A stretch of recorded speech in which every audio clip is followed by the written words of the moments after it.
আসসালামু আলাইকুম। অনেকে হয়তো সামান্য ভিউ পাওয়ার জন্য অনেকে এইটার উপরে লাফালাফি করেন।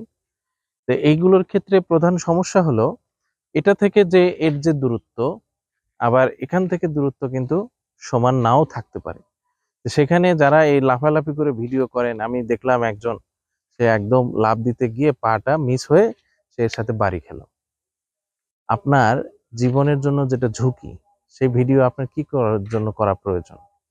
যেটাতে আপনার ক্ষতি হবে সেটাতে আপনি কেন ভিডিও করতে যাবেন?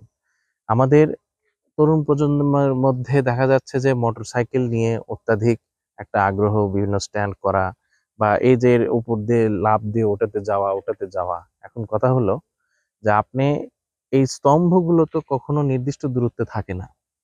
অনেক সময় আগে থাকে, অনেক সময় পরে থাকে।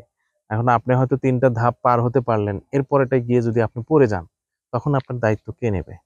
সুতরাং এভাবে আমরা কখনো রিস্ক নিতে যাব না। বিশেষ করে তরুণ প্রজন্মদেরকে আমি মানা করব যে এই ধরনের ভিডিও করে তোমার জনপ্রিয় হওয়া বা ভাইরাল হওয়ার কোনো প্রয়োজন নেই। সেখানে তোমার জীবনের বড় ক্ষতি হতে পারে। সুতরাং আমরা সবাই সচেতন থাকবো, এটি প্রত্যাশা। আসসালামু আলাইকুম।